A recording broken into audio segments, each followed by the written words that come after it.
ये बच्चा इस अदालत में क्या कर रहा है? जज साहब, ये मेरा क्लाइंट है। और ये तो अभी अंडर एज है। जनाब, ये सिर्फ उम्र से अंडर एज है, वरना इसकी करतूत निहायती घटिया, निर्लज और चरित्रहीन है। किसी छठे हुए अपराधी से कहीं बदतर। आप कौन? मैं इसका भागा बाप हूँ। एक बेटा अपने पिता पे मुकदमा करना चाहता है, वो भी अंडर एज? जज साहब, मेरे क्लाइंट दावा करते हैं कि उनके पिता विपुल जी उन्हें बड़ी ही बेरहमी से मारपीट करते हैं। सर, जब भी इन्हें पता चलता है सर मुझे बहुत मारता है, सर मुझे बहुत मारता है सर, चमड़े के बट्टे से मारता है, मेरे चमड़े सिलसिले। अरे मारू नहीं तो क्या करूं? तूने तन मन चरित्र सब ठंडे नाली में डाल डाला। नहीं सर, मारता है सर, इन्हें अंदर डालिए सर। अरे आप लोग चुप हो जाइए। भाई, डिफेंस को कुछ कहना है? योर ऑनर, हमारी दलील है कि ये मार बहुत जरूरी है नकुल को बुरी आदत से बचाने के लिए। वकील साहब, एक बच्चे पर हाथ उठाना क्या इससे भी बड़ी कोई बुरी आदत हो सकती है? बार बार वो करना वो सिर्फ बुरी आदत नहीं है बल्कि सरासर पाप है। जैसा वो मैं तो अपने मुंह से बोल भी नहीं पाऊंगा। आप लड़के के पिता के मुंह से खुद ही सुन लें। मैं मारना नहीं चाहता हूँ, ये मेरी मजबूरी है। सर नहीं सर, ये झूठ बोलते हैं, ये इनकी कोई मजबूरी नहीं है सर। अरे चुप सर, इनको शौक है सर, मारने का शौक है इनको। ऐसी क्या मजबूरी है जो एक पिता को पशु बना देती है? From father to beast. कैसे बताऊं जनाब, बताने में भी मेरी जबान कांप रही है। नहीं, आप बोलिए, खुल के बोलिए, अदालत तोतली भाषा भी समझती है। जनाब, जब भी मौका मिलता है ये हर बार जाकर बाथरूम में। क्या बाथरूम में? क्या जनाब, बाथरूम में जाकर हिलाता है। हिलाता है? यानी कि मास्टरबेशन, हस्तमैथुन।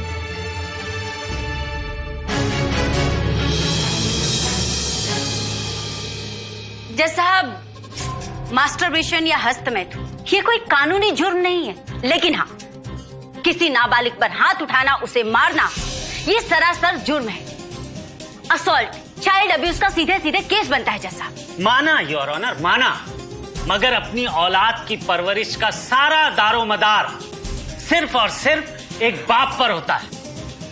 अपने बेटे के चरित्र को पावन रखने के लिए उठाया हुआ हर हाथ, हर कदम जायज है और यही हमारा दावा है। जज साहब, चाल चलन चरित्र किसी भी बच्चे का माता पिता द्वारा दिए गए संस्कारों से बनता है, ना कि मास्टरबेशन। जज साहब, मैं अपने पहले गवाह को पेश करने की इजाजत चाहती हूँ। इजाजत है। नमस्ते जज साहब। नमस्ते। फास्ट। डॉक्टर साहब, सबसे पहले तो आप अदालत को ये बताएं कि क्या मास्टरबेशन करना सेहत के लिए हानिकारक है? It is injurious to health. जी नहीं, मेडिकल साइंस ने सालों पहले यह सिद्ध किया है कि ये एक नॉर्मल चीज है।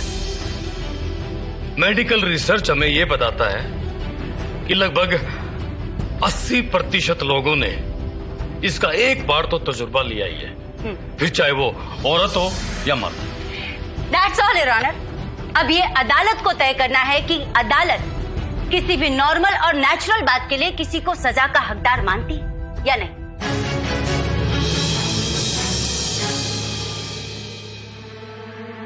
डॉक्टर साहब, ये बताइए कि अगर ये मास्टरबेशन आदत बन जाए तो क्या ये बुरी बात नहीं? मेडिकली तो नो है? जी हाँ, मेडिकली नो, लेकिन अगर हाँ आदत अगर ज्यादा हो जाए तो वो बुरी होती है, फिर चाहे वो मास्टरबेशन हो, अचार पापड़ खाना हो या हाथ उठाना।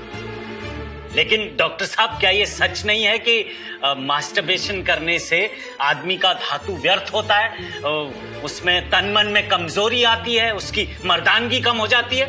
ये सब बेकार की और मन गढ़ंत बातें, ऐसा कुछ नहीं होता। आप जिसे और वो सड़क पर फालतू की जड़ी बूटी बेचने वाले धातु कहते हैं ना, दरअसल वो स्पर्म यानी शुक्राणु होते हैं, और ये शरीर में ना ज्यादा देर तक नहीं टिकते। जज साहब, क्या मतलब है आपका, और हम कैसे मान लें? मतलब देखिए, मैं समझाता हूं आपको। जैसे खून बनता है ना शरीर में, वैसे ही हमारे शरीर में शुक्राणुओं का लगातार उत्पादन होता रहता है, ये लगातार बनते हैं। माफ करना, आप मैंने यो बताओ, अगर टंकी में जरूरत से ज्यादा पानी भर जाए तो क्या होता है? टंकी ओवरफ्लो हो जाती है, और क्या? एग्जैक्टली, यो है बात मैं कहना चाहूँ। अगर शरीर में शुक्राणुओं की मात्रा यानी मर्द के टेस्टिस जिन्हें बोलचाल की भाषा में बोल्स कहते हैं ना, उनकी कैपेसिटी अगर ज्यादा हो जाए तो शरीर उन्हें बाहर निकाल देता है। बाहर निकाल देता है? हाँ, अपने आप? देखिए, उसके भी दो तरीके हैं। अगर आप लोगों की भाषा में या बात समझाई जाए उस तरह से, तो ये हिलाकर भी बाहर निकाला जा सकता है और फिर अपने आप भी निकल जाता है। कोई अगर ऐसा नहीं करे तो जी ये रात को सोते हुए अपने आप बह जाते हैं, जिसे हम स्वप्न दोष या नाइटफॉल कहते हैं। क्योंकि कुदरत ने इंसान को बनाया ही ऐसा है कि ये जो शुक्राणु यानी स्पर्म होते हैं, इनको निकलना ही होता है। अब चाहे इनको अपनी मर्जी से निकालो या बिना मर्जी के, लेकिन इनको निकलना ही है। तो आप कह रहे हैं कि मास्टरबेशन एक अच्छी चीज है? ये नॉर्मल चीज है। अच्छा बुरा तो हमारे मन का वहम है। मेरा तो मानना है कि जब शरीर में उत्तेजना हो ना, when you are sexually aroused, it is just normal part of growing up. नहीं, ये बताइए डॉक्टर साहब, क्या मास्टरबेशन का कोई नुकसान नहीं है मानसिक रूप से भी? नहीं, मानसिक रूप से तो इसका बहुत ही बुरा प्रभाव पड़ता है जी, और इसके लिए जिम्मेदार समाज और अंधविश्वास है। मतलब गिल्ट फील मतलब उसको दोषी ठहराना।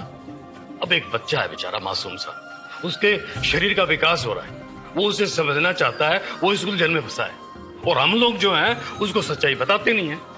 उसके मासूम से मन में ये कूड़ा कचरा भर देते हैं। जैसा मास्टरबेशन यानी हस्तमैथुन जब बच्चा करता है तो उसे कहा जाता है कि तेरे चेहरे पे पिंपल आ जाएंगे, तू अंधा हो जाएगा, शरीर कमजोर हो जाएगा, तू सेक्स करने लायक नहीं रहेगा, मतलब मर्दानगी कम हो जाएगी। ये सब ढकोसले हैं, माया जाल है, झूठ है, ये मन गढ़ंत कहानियां हैं। It's a social trap. अपने बच्चों को सच्चाई बताओ, उन्हें अंधेरे में मत धकेलो, उन्हें उजाले की तरफ लेके आओ। पिता बनो, दोस्त बनो उनके। हाँ, ठीक है डॉक्टर साहब, आप अपनी जगह पे बैठ सकते हैं। कुछ कहना है आपको? ये सारी बातें तो सबसे पहले हम पेरेंट्स को जानना चाहिए। अब हमें समझ में आया कि मैस्टरबेशन करने से यानी हस्त मैथुन करने से शरीर कमजोर नहीं होता, बल्कि बाप और बेटे का रिश्ता कमजोर हो जाता। मैं अब आपके सामने वादा करता हूं जज साहब कि मैं अब हाथ से नहीं बात से काम करूंगा। अगर ऐसा है तो मेरा हाथ भी कम ही चलेगा। अदालत अपना फैसला सुनाने से पहले ये बात विपुल जी से और दुनिया के हर बाप से पूछना चाहती है। क्या अपने दिल पे वो हाथ रख के कह सकते हैं कि उन्होंने कभी ये काम नहीं किया, कभी नहीं हिलाया, कभी मास्टरबेशन नहीं की? Case dismiss. 1 मिनट जज साहब, 1 मिनट। अब क्या है? एक सेल्फी हो जाए? क्यों नहीं?